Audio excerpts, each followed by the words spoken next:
All right, so I took a pretty large section of scripture this week. I'm going to try to do the whole chapter of verse 5. And so it's only two stories in it, though. And the first story begins with Jesus healing a man with a demon. And so I will just take off right here. Mark 5, 1 through 7. They came to the other side of the sea, to the country of the Gerasenes.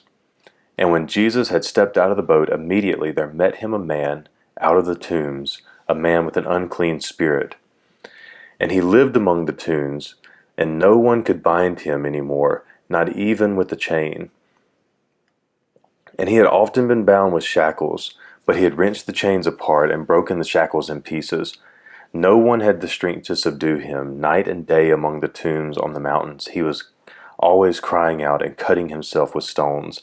And he saw Jesus from afar, and he ran and fell down before him.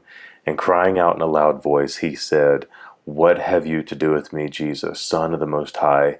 I adjure you, by God, do not torment me." I wanted to, instead of doing the whole verse at once, I wanted to point out some characters here.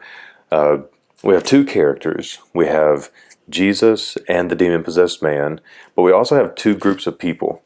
We have the disciples who are with him, and we also have the local people that we see here had been trying to bind him with chains and shackles, unsuccessfully, might I add. Now, nobody had the ability to, or the strength to control this man who was filled with demons.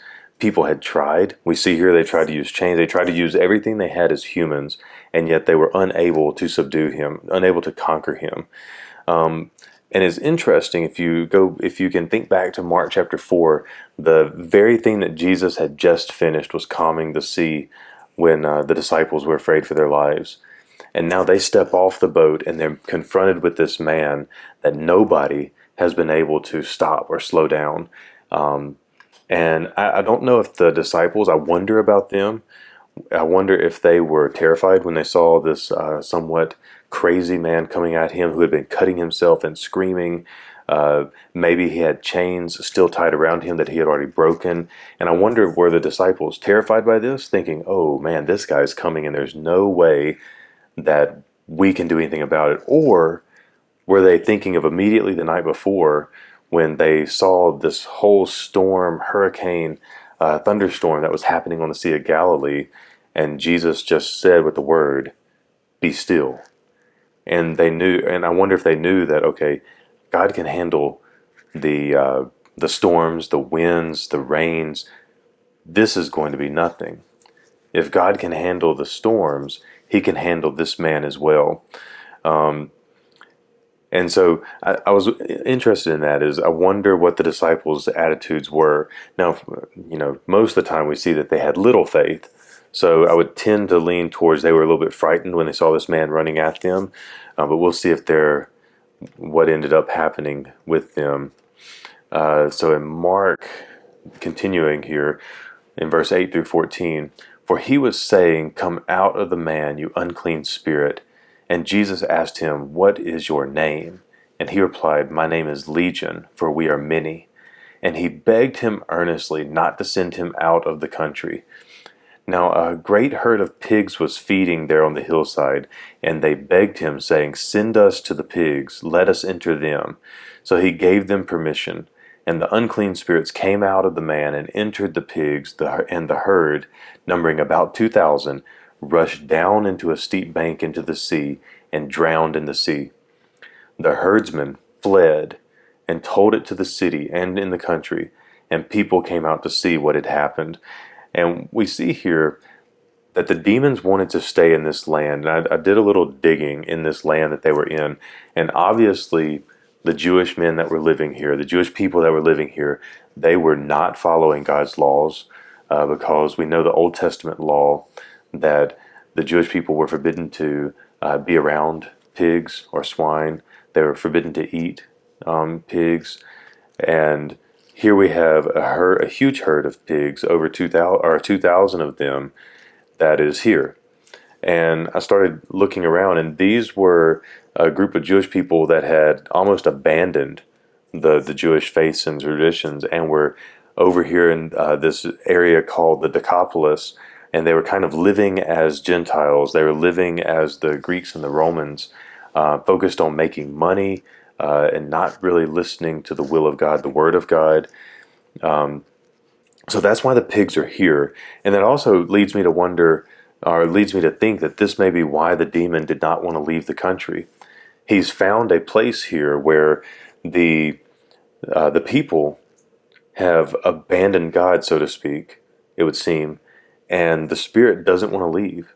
It's like the perfect place for a demon to be lurking around, looking for people to enter into and to make mischief. And it's just, it's a prime ground for a demon to be in. And he asked Jesus, "Don't make me leave here." And he asked for the pigs. And I'm not sure why Jesus allowed it.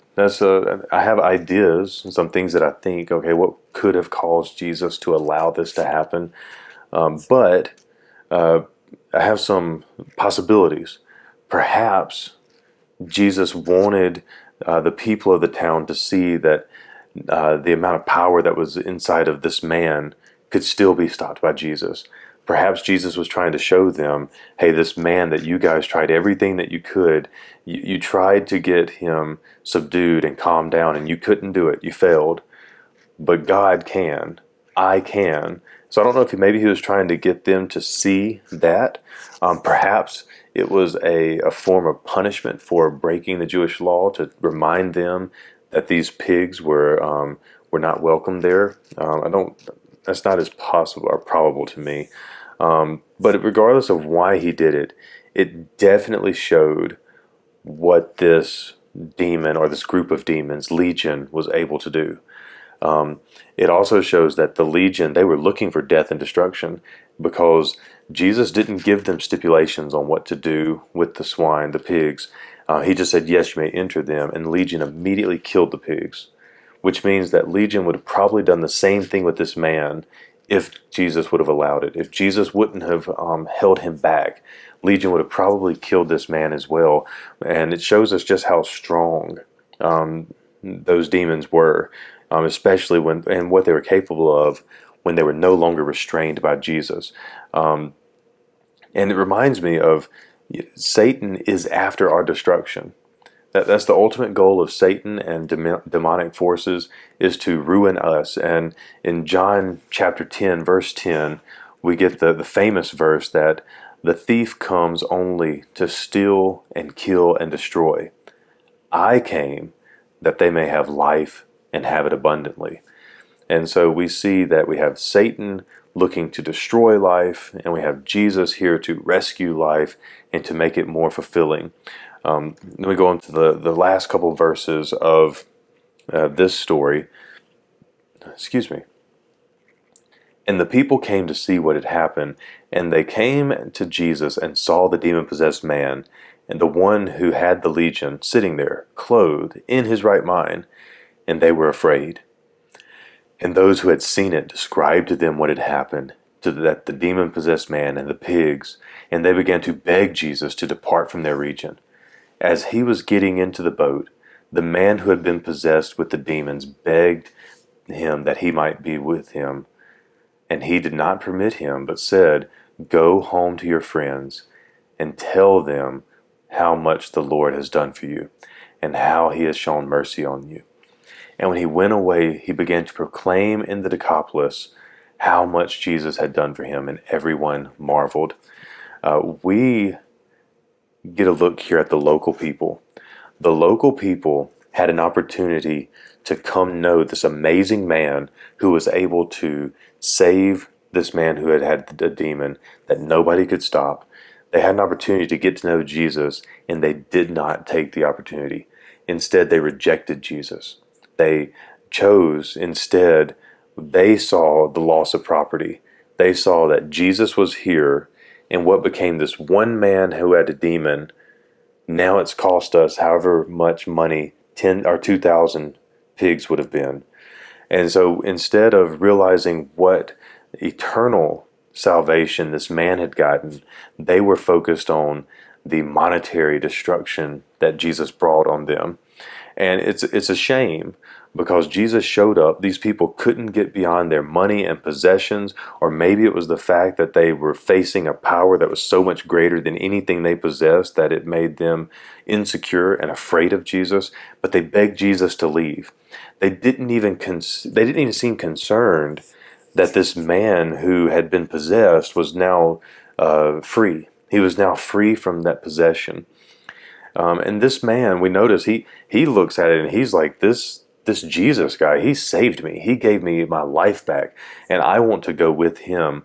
But I love that Jesus told him, no, I set you free. Go tell your friends what I've done for you. And this man, he did just that.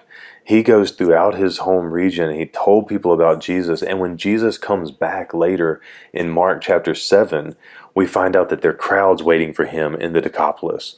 And I just wonder if it was this man, because he was faithful to God, if he was faithful in the message that Jesus gave him to go tell his friends, and if because of that, he is the reason that all of these crowds were waiting for Jesus when he came back a couple of chapters later to this region. This man bloomed where he was planted. He was planted in not good soil, and Jesus said, work right here, and he did.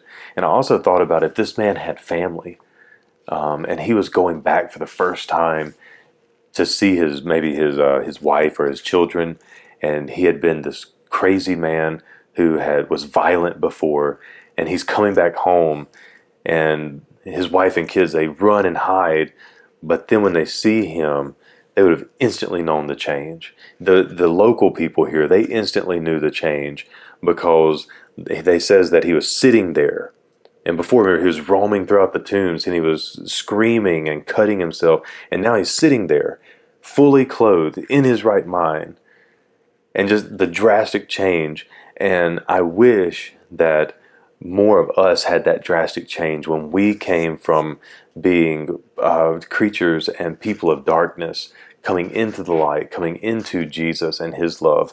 I wish we had more of that in us.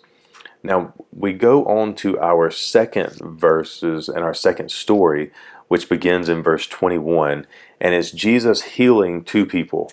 He's going to heal a woman, and he's going to heal Jairus' daughter. So let's look in verse 21 through 27. And when Jesus had crossed again in a boat to the other side, a great crowd gathered around him, and he was beside the sea. Then came one of the rulers of the synagogue, Jairus by name, and seeing him, he fell at his feet and implored of him earnestly, saying, my little daughter is at the point of death. Come and lay your hands on her, that she may be well and live. And he went with him, and a great crowd followed him and thronged about him. And there was a woman who had had a discharge of blood for 12 years, and who had suffered much under many physicians, and had spent all she had, and was no better, but rather grew worse. And she had heard reports of Jesus, and came up behind him in the crowd, and touched his garment. Let's start off with Jairus. Jairus here is labeled as a ruler of the synagogue, and if you remember back in chapter 2 of Mark, we're seeing rulers of the synagogue that are basically out to get Jesus. They have almost cast him out. They rejected his teaching, and so Jesus takes it into homes from that point forward, working there. When he was in Capernaum, and they were looking for a way to get rid of Jesus. But now this man, Jairus, he's run out of options. He has a little girl that's sick, and he's willing to do whatever it takes to save his little girl. And the way he sees it is Jesus is that answer. There's nobody else that can help him. No amount of praying that he has done has helped. There's no physicians that are going to help his little girl, and his little girl is almost at the point of dying, and he's run out of options, and he looks at Jesus. And I want to encourage you and I here today to not let that be us. Don't wait until we're on our deathbed or somebody else is on their deathbed before we then turn to Jesus. Instead, make him the first place we turn. when things first start looking bad, or we first start getting concerned or anxious or worried or depressed or anything like that, look to Jesus first, not at the last resort. Our only hope is Jesus. And is also, we are just like this little girl. We are dead with no hope until Jesus comes and rescues us. And so we were like that little girl. And now we need to be like her father, who is bringing people to Jesus. Jairus goes and gets Jesus. He's going to take him to his little girl. And so it's a beautiful picture of what we should be doing. We should be bringing Jesus to a lost and dying world. The people around us in our lives, we need to be telling them about Jesus, because we have the answer. We have the antidote for their sin problem, and it's Jesus Christ. And then we have this lady who has been suffering for 12 years, and she sneaks up behind Jesus and she just touches his cloak, touches his robe, and immediately she becomes well. Now, in the custom of the Jewish tradition, her doing what she did, she would have just made Jesus unclean. She would have, by touching him, her sickness, in a sense, in the way the Jewish ways worked, would have transferred to Jesus, making him unclean. So she was taking a huge risk doing this.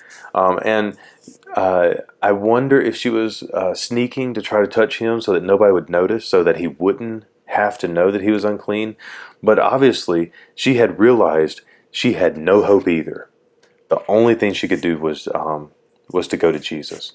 And so we see there's two types of seekers.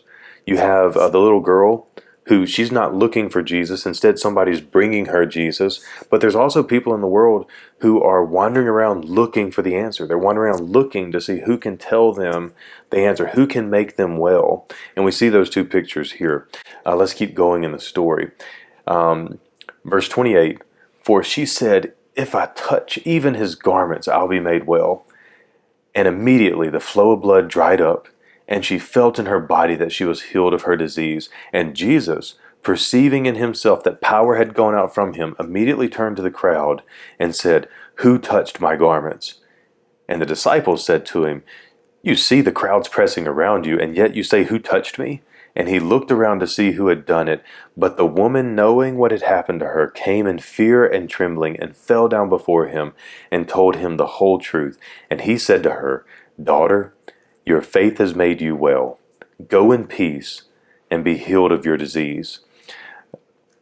This is an amazing story, because Jesus was so in tune with God's power that he could feel it pass from him. Nobody had to ask him for healing. Nobody had to say, "Hey, Jesus, I'm about to touch you so that I may be healed." But he felt the power leave because he was that in tune with God. He knew what power felt like. And with the crowd all around him, one person drew power from him. And you got to think, there's other people surely that were touching Jesus. They were bumping him with their shoulders, or the crowd was pressing around. And yet she's the only one. She's the only one that when she touched him, power came from him to her. See, she had the faith, and Jesus had the will to make her or allow her to receive this healing power. And Jesus does not treat her harshly, but is more amazed that she had enough faith to touch him. And even Jairus asked Jesus to come touch his daughter. Jesus could have just said the words. We're going to see this in future stories where Jesus can just speak and people are healed in different places. And yet this woman, she knew that if she could just get close enough to touch Jesus, she would be fine. So here we go, getting close to the end here. So in verse 35, "While he was still speaking, there came a ruler from the house who said, 'Your daughter is dead. Why trouble the teacher any further?' But overhearing what they said, Jesus said to the ruler of the synagogue," this is Jairus, "Do not fear, only believe." And he allowed no one to follow except Peter and James and John, the brother of James. And they came to the house of the ruler of the synagogue, and Jesus saw a commotion, people weeping and wailing loudly. And when he entered, he said to them, "Why are you making such a commotion and weeping? The child is not dead, but sleeping." This took a tremendous amount of faith. When I'm thinking about putting myself in Jairus' shoes, for Jairus, he's now demonstrating that he has a even stronger amount of faith. And maybe it was due to the woman that he just witnessed be healed by Jesus, because if he brings Jesus to his house and Jesus can't heal his daughter, then Jairus looks like a lunatic who is just grasping at anybody to try to bring his daughter back from the dead now, because he can't cope with his own grief, is what it's going to seem like. If Jesus doesn't raise her from the dead. Now, he and Jesus are not disturbed by what the people around them are doing or what they're saying, because the people they've already pronounced it. She's dead, and they've already gone into mourning and preparing for the funeral services by weeping and wailing. And yet, Jesus and Jairus, they don't stop. They go right in and they say, she's not dead, she's sleeping. Jesus is going to heal her. And we can't be held back or fearful of what people around us say or what they do. We are only required to trust God and what his word says. That's enough. We can't let the people around us slow us down or hinder us from doing God's will. Last group of verses, verse 40, and they laughed at him. But he put all of them outside and took the child's father and mother and those who were with him and went into where the child was. Taking her by the hand, he said to her, Talitha cumi, which means, little girl, I say to you, arise. And immediately the little girl got up and began walking, for she was about 12 years of age. And they were immediately overcome with amazement. And he strictly charged them that no one should know this, and told them to give her something to eat. We get here, this little girl was 12 years old and she died. The lady just before this had been suffering from her disease for 12 years. And both of those are horrible. A lady suffering for 12 years or a little girl dying at the age of 12, neither one of those are good things. Those are both bad things that are a result of our broken world. But their healing was not the sole purpose of the story.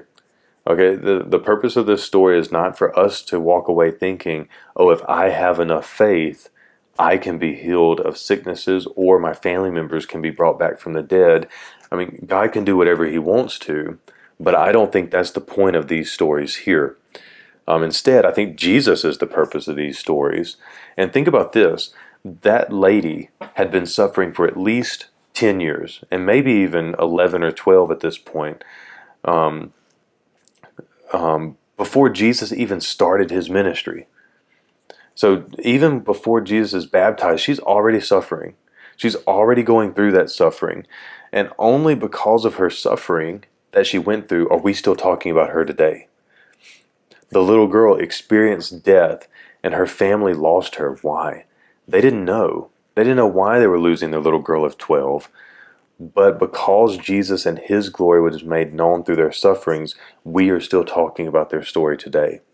And I think a lot of times that when we're in the midst of a hard time or in the midst of a struggle, whether it's a physical sickness or there's a death to someone we love, or it's a financial struggle, or maybe it's just a crisis of not knowing what we're supposed to do next, when we're in the middle of that, it's very hard for us to see the outcome, because we don't know the future, and it's very hard for us to see and understand why.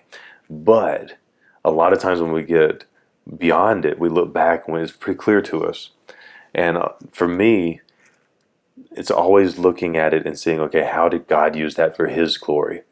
How did God use that for his glory to either, maybe it was to sharpen me and make me better so that I can do more of his glory now, or maybe it was all for his glory then. And we must remember that God is good and that he loves us. Therefore, even our suffering is worth it, because he will use it for his glory and our good. And we need to have the faith that we trust him with things that we can't even fathom the outcome. I'm reminded of my sons. I have to get on to them because they are, my youngest one now has found electrical outlets and he wants to put metal things in them, and I have to catch him and stop him. And he thinks that I'm being the meanest person in the world. He cries and screams and throws a little fit.